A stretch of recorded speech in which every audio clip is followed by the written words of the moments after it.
স্বাধীনতা দিবস উদযাপন উপলক্ষে সারা রাজ্যব্যাপী বিজেপির বিভিন্ন কর্মসূচি চলছে। এরই অঙ্গ হিসাবে বক্সনগর যুব মোর্চার উদ্যোগে বিধায়কের উপস্থিতিতে মঙ্গলবার এক বর্ণাঢ্য তিরঙ্গা বাইক র্যালি অনুষ্ঠিত হয়। এই বর্ণাঢ্য বাইক র্যালিতে উপস্থিত ছিলেন বিধায়ক তোফাজ্জল হোসেন, মণ্ডল সভাপতি সুভাষচন্দ্র সাহা, রাজ্য যুব মোর্চার সম্পাদক শুভঙ্কর সাহা, যুব মোর্চার মণ্ডল সভাপতি জিমুল হক সহ অন্যান্য অতিথিরা। বংশনগর সোনামুড়া সড়কের বিভিন্ন অলিগুলি রাজপথ পরিক্রমা করে বাগবের স্কুল মাঠে গিয়ে বাইক র্যালি সমাপ্তি ঘটে। বাগবের স্কুল মাঠে গিয়ে স্কুলের ছাত্রছাত্রীদের নিয়ে একটি পথসভা অনুষ্ঠিত হয়। এই পথসভায় বিধায়ক তোফাজ্জল হোসেন সহ অন্যান্য নেতৃত্বরা স্বাধীনতা দিবসের গুরুত্ব সম্পর্কে আলোচনা করেন। তারপর মণ্ডল কার্যালয়ের সামনে এসে ভারতীয় জনতা পার্টির বিধায়ক হর ঘর তিরঙ্গা কর্মসূচি বিভিন্ন দিক নিয়ে আলোচনা করেন। তিনি বলেন, দেশের স্বাধীনতা সংগ্রামী বীর শহীদদের স্মরণ করে এবং দেশের প্রধানমন্ত্রী নরেন্দ্র মোদী এবং রাজ্যের মুখ্যমন্ত্রী প্রফেসর ডক্টর মানিক সাহাকে সম্মান জানিয়ে প্রতিটি বাড়িতে ও দোকানপাটে এবং বিভিন্ন অফিস আদালতে ভারতের জাতীয় পতাকা উত্তোলন করার জন্য আহ্বান রাখেন।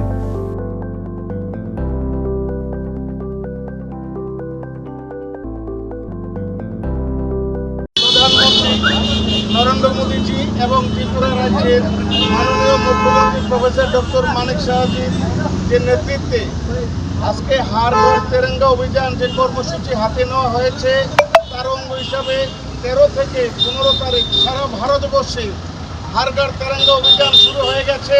তাই আমরা বক্সনগর যুব মোর্চার পক্ষ থেকে আমরা যে তিরঙ্গা অভিযান করতে গিয়ে আজকে বাইক র্যালি করেছি। আজকে 13 তারিখ। আজকে আমি বক্সনগরের একজন এমএলএ, যার জন্য বক্সনগরবাসী তথা ত্রিপুরাবাসীকে আমি অনুরোধ করব, আমার নরেন্দ্র মোদীজিকে সম্মান জানিয়ে, ত্রিপুরা রাজ্যের মুখ্যমন্ত্রীকে সম্মান জানিয়ে, ভারতবর্ষের স্বাধীনতার যে যারা প্রাণ দিয়েছে তাদেরকে সম্মান জানিয়ে প্রত্যেকটি ঘরে, ব্যবসা প্রতিষ্ঠানে এবং সরকারি প্রতিষ্ঠানে আপনারা 15 তারিখ পর্যন্ত প্রত্যেকটি ঘরে ঘরে আমরা তিরঙ্গা পতাকা উত্তোলন করুন। স্বাধীনতার যোদ্ধাদের প্রতি সম্মান জানিয়ে, ভারতবর্ষের সার্বভৌমত্বকে সম্মান জানিয়ে প্রত্যেকের ঘরে ঘরে তিরঙ্গা অভিযান আমরা শুরু করুন। প্রত্যেকের বাড়ি বাড়িতে, ব্যবসায়ী প্রতিষ্ঠানে এবং সরকারি প্রতিষ্ঠানে তিরঙ্গা পতাকা উত্তোলন করুন।